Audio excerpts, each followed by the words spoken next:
Hey, what's up? Jigxor here. Is your iPhone not turning on? Have you tried a force restart? And have you confirmed that the battery isn't dead either? In this video, I will recommend the most effective tool for reviving your iPhone when it's stuck on the black screen of death. Let's go!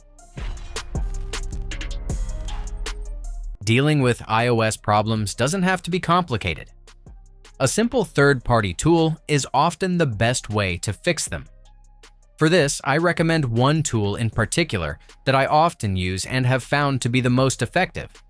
This tool can repair any issue, whether you're stuck on the Apple logo, in a boot loop, have a frozen screen, or experience the dreaded black screen of death. Above all, repairs are managed from a single dashboard. Just remember that it only fixes minor or major software issues on your iPhone, not hardware problems. Do you want to give it a try? Well, I'll provide a link below so you can download the software instantly and get a free 7-day trial if it's your first time using it.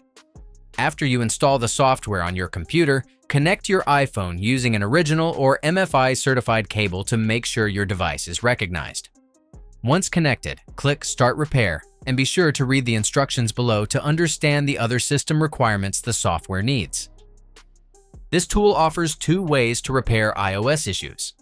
Standard Repair deals with common and minor problems like the black screen of death or boot loops, which won't affect your data.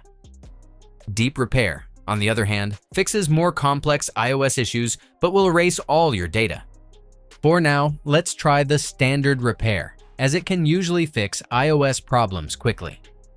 On the next screen, you need to download the latest firmware package that's compatible with your device. However, if you already have a firmware package downloaded elsewhere, just click Import Local File to select it manually.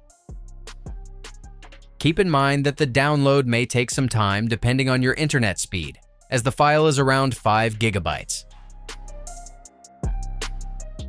After successfully downloading or importing the firmware, you can start the Standard Repair. The entire process will take a few minutes, so please be patient.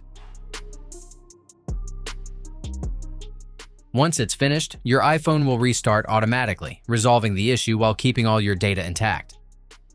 If the initial Standard Repair doesn't work, you can try the process again until the problem is fixed. Or you might consider using Deep Repair for a higher chance of success. Just remember that Deep Repair will completely erase your data, so it's best to use it if you have a recent backup. That's it. If I could help you, feel free to give this video a thumbs up, and don't forget to subscribe. If you have any questions about the video or want me to create a tutorial about another topic, leave a comment below. See you next time. Bye.